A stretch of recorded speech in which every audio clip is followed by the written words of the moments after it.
ఆది నుండి వాడు ఈ వాక్యం లేకుండా చేయాలని ఎన్నో పన్నాగాలు పన్నాడండి. కానీ ఆగిందా? ఈరోజు ఏ గ్రంథానికి లేనంత వ్యతిరేకత ఈ గ్రంథానికి ఉంది. ఏ మత గ్రంథానికి కూడా లేని ఒక గొప్ప వ్యతిరేకత దీనికి ఉంది. దాన్ని బట్టి దీని దమ్మెంతో మనకు అర్థం కావాలి. హల్లెలూయా. ఇది సామాన్యమైన గ్రంథం కాదు, చూడటానికి అట్ట కనపడుతుంది, కానీ దేశ విదేశాలను కదిలించిన గ్రంథం ఇది. హంతకులను మార్చిన గ్రంథం, ఏమండి, భయంకరమైనటువంటి క్రూరుల్ని మార్చిన గ్రంథం ఇది, ఇందులో ఉన్న వ్యక్తి. కాబట్టి ఏదో అట్లా కనపడుతుంటుంది, కానీ ఇందులో ఉన్న ప్రతి మాట, ప్రతి లేఖనం అది జీవంతో పొదిగించబడింది. హల్లెలూయా. చాలా సాక్ష్యాలు ఉన్నాయి బైబిల్ గ్రంథం లేకుండా చేయాలని చెప్పి. చాలామంది రాజులు, చక్రవర్తులు, అధికారులు, ధనవంతులు సైతం పూనుకొని చివరాఖరికి వాళ్ళు లేకుండా పోయారు. కానీ ఏమండి, వాళ్ళు లేకుండా చేయాలనుకుని గ్రంథం లేకుండా పోయిందా?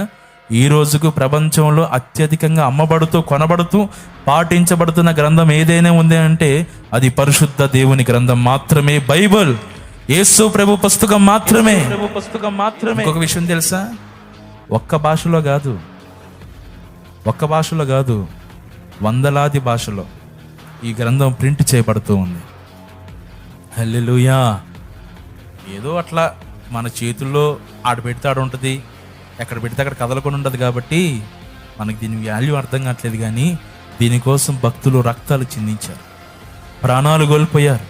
ఈ వాక్యం నీ దాకా రావడానికి కుటుంబాలు పోగొట్టుకున్నారు, ఏమండి, ఇష్టాలను చంపుకున్నారు, పిల్లల్ని పోగొట్టుకున్నారు. నేను చెప్తుంది ఏంటంటే, దేవుని వాక్యం సజీవమైంది, శక్తి కలిగింది. అది మన గుండెల నిండా మనం నింపుకోవాలి. ఎప్పుడైతే దేవుని వాక్యము చేత మన గుండె నింపబడితో ఇక నువ్వు ఎవరికి భయపడవు. ఎవరికైనా భయపడతావా? ఎవరికైనా బెదురుతావా? అవి స్థితిగతులైనా, పరిస్థితులైనా, రోగమైనా, వ్యాధి అయినా, ఏదైనా వాక్యం నీ గుండెల్లో ఉంటే ఇక నువ్వు చెక్కు చెదరవు.